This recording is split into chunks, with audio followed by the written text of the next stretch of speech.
nagira nterakamo uwundi mugwi tumaze iminsi leta iriko iragwanya ubusuma bw'amakori ku bidandaza byo mukambibe no ku bidandaza bwo hagati mu gihugu, ariko ivyo wasanga byerekeye abatanga kori bonyene nyezina, ariko hari uwundi mugwi utavugwa muri iyi minsi, ariko kandi ari umugwi ukomeye cyane muri urwo rugamba rwo kugwiza umwimbu mu kigega rusange.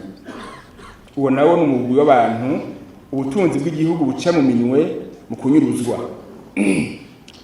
kuko birababaje cyane bati agahinda uravye inguvu zikoreshwa mu kwegera amafaranga aja mu kigega, hanyuma mu gusohoka agasohoka aciye mu nzira zitarizo ugasanga aranyuruje. Uwo mugwi nawo rero ni umugwi w'abajeje gutanga amasoko mu bisata byose by'igihugu.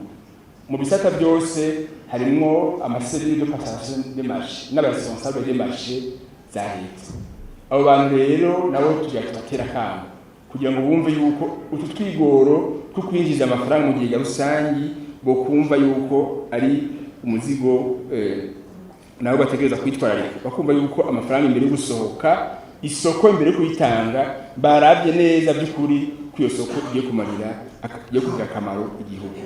Tubasabye rero ko uyu mwaka tutosubira kumva uwahawe isoko mu mpisho, uwahawe isoko atarishoboye, uwahawe isoko atabikwiye, cyangwa uwarishwe atanico yaranguriye abene igihugu, kuya amafaranga asohoke by'ukuri agiye kuriha ico ikintu kigira akamaro igihugu. Ko tosubira kumva amasoko yadindiye aho ni mu migambi y'abafasha leta, usanga amasoko yaradindiye. Hari abantu bitwa ngo responsable de passation de marché, abo nabo baradindiza amasoko ku nyungu zabo, ugasanga amasoko yo bararondeza uwo bayaha kugira ngo barabe ico bakuramwo, ugasanga isoko imaze amezi 6 ikiri muri procedure de passation de marché.